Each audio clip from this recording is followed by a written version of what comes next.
guys, welcome to our channel. So most of the students demanding ISS previous year playlist. So as you all know, I have teach only numerical analysis paper in this course. So I asked Sudhir sir come on our channel and solve all the previous year papers. So आप जो video में आप देखोगे इसके आगे सो Sudhir sir 2023 का playlist solve करते आपको देखेंगे सो आप अच्छे से देखना पूरा video and do let me know आपको कोई डाउट आता है कोई कंसर्न आता है so will discuss and sir से हम पर्सनली डिस्कस भी करेंगे इसके बारे में ये और क्या कर सकते हैं थैंक यू बच्चों सिंपली डाटा को एनालाइज करना जो लॉन्ग डाटा होते हैं उनको शॉर्ट फॉर्म में एनालाइज करने का मतलब ही डाटा कंडेंसिंग होता है। तो कह रहा कि इसमें से कौन कौन से हम टूल्स इस्तेमाल करते हैं या एग्जांपल्स हैं डाटा कंडेंसिंग के। ठीक, तो ओजाई आपने पढ़ा होगा, हम लोग इस्तेमाल करते हैं ओजाई का बहुत अच्छे तरीके से। हिस्टोग्राम भी आपने बनाए होंगे, फ्रीक्वेंसी डिस्ट्रीब्यूशंस का इस्तेमाल भी हम करते हैं पढ़ते टाइम। लेकिन जो डाटा अरे है ये कोई स्टैटिस्टिकल टर्म नहीं है, ये एक कंप्यूटर से रिलेटेड टर्म है। That's why this is not our part.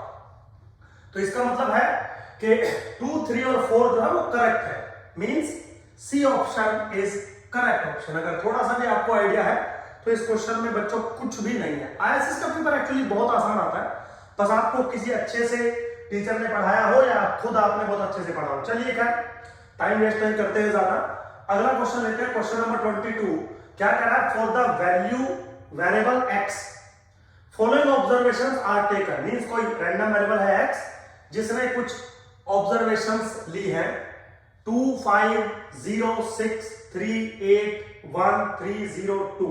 कितनी ऑब्जर्वेशन है? 1, 2, 3, 4, 5, 6, 7, 8, 9, 10 ऑब्जर्वेशंस है। What is the variance of 2x plus 2?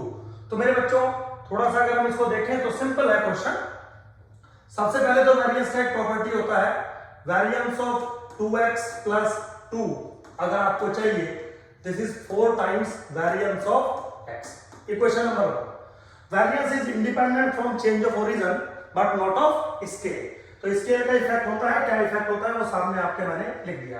तो अब जो मेरा एम है बच्चों, वो एम है वेरिएंस ऑफ x निकालना। फॉर्मूला है, अगर फ्रीक्वेंसी डाटा दिया है तो 1/n summation i goes from 1 to n xi square minus x बार का होल स्क्वायर। एक फॉर्मूला है, आपने शायद कभी ये पढ़ा होगा, इजी है बिल्कुल। तो इसमें 2-3 बातें कैलकुलेट करेंगे। सबसे पहले हम कैलकुलेट करेंगे x bar which is what 1/10, क्योंकि 10 ऑब्जर्वेशंस है। 2 plus 5 plus 0 plus 6 plus 3 plus 8 plus 1 plus 3 plus 0 plus के 2।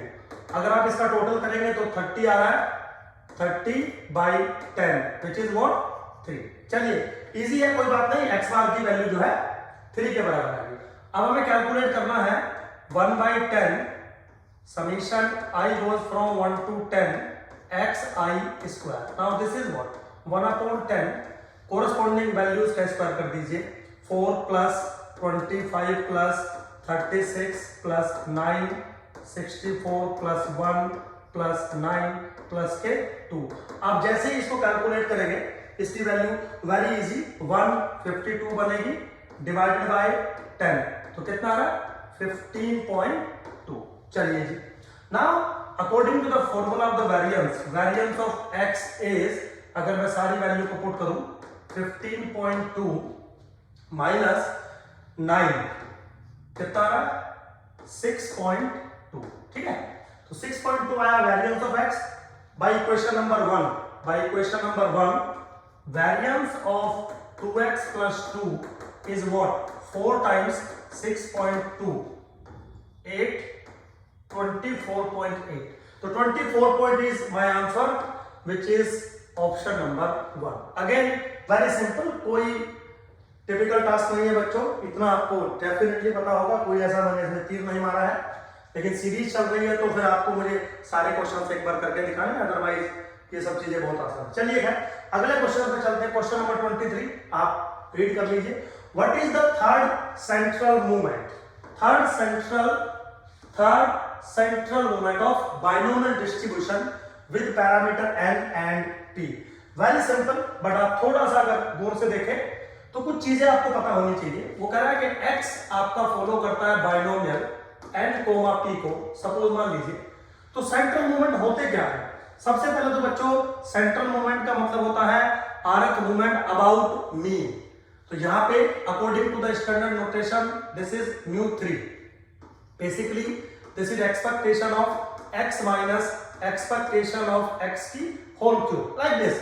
तो सिंपली अगर आपने पढ़ा होगा बाइनोमियल को तो इसका वेरी सिंपल फॉर्मूलेस हमें दिए जाते हैं। फॉर्मूला है NP/Q, Q माइनस P। ये फॉर्मूला याद होना चाहिए। आप ISS के एग्जाम में बैठ के इसको कैलकुलेट नहीं कर सकते हो किसी कीमत पे भी, मतलब टाइम लगेगा, पूरा पेपर में फिर एक ही क्वेश्चन होगा। तो यहाँ पे हमें क्या करना होता है, ज्यादातर चीजों को मेमोराइज रखना होता है, याद रखना होता है, इसकी प्रैक्टिस करनी होती है। चलिए पुट करेंगे वैल्यू।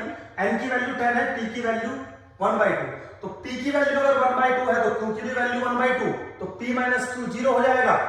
तो आपको कुछ करने की भी जरूरत नहीं है, ये चीज 0 हो जाएगी तो टोटल वैल्यू बिकम 0 बन जाएगी। नहीं तो वैल्यू डाल लीजिए 10 into 1/2 into 1/2 into 1/2 minus 1/2, value become 0। Very easy. चलिए ऑप्शन डी। तो option D is the correct option. Simple था क्वेश्चन, कोई इसमें रॉकेट साइंस नहीं है, ज्यादा समय नहीं लूंगा। चलिए अगला क्वेश्चन भी बहुत इजी है बच्चों। थोड़ा सा भी अगर आपने थ्योरी ऑफ एट्रीब्यूट पढ़ा होगा, का स्क्वायर डिस्ट्रीब्यूशन को अच्छे से थोड़ा सा भी पढ़ा होगा, तो क्वेश्चन बहुत आसान है। क्या कह रहा है? Consider the contingency table presenting the number of skilled and unskilled labour against their gender. What is the value of chi-square for testing association between the gender and the nature of the work? तो दो attributes type की theory में इसको जो है बना रखा है। 2x2 का कंटीजेंसी टेबल दिया है और chi-square स्टैटिस्टिक्स का सिंपल वैल्यू पूछा है। आपको थोड़ा सा बता दूं, अगर आपके पास एक 2x2 का कंटीजेंसी टेबल है, ज्यादा बड़ा क्वेश्चन नहीं लूंगा क्योंकि क्वेश्चन सिंपल दिया है, ABCD अगर ये फॉर्मुलेशन होता है, जैसे यहाँ पे मेल लिखा है, फीमेल लिखा है, स्किल्ड और अनस्किल्ड मान लीजिए कैटेगरी बनाई हुई है, तो जो chi स्क्वायर का जो फॉर्मुलेशन होता है बिल्कुल सिंपल होता है। इसमें आपको कुछ नहीं करना है, NAD माइनस BC का whole square, AD minus BC का whole square divided by A plus C B plus D A plus B C plus D। आप याद भी रख सकते हैं n times AD minus BC का whole square divided by this plus this into this plus this into this plus this into this plus this, ठीक है। और ABCD आपको इजीली दिख रहे होंगे, A B C और D। सारी वैल्यू इजीली हम इस एक्सप्रेशन में पुट करेंगे।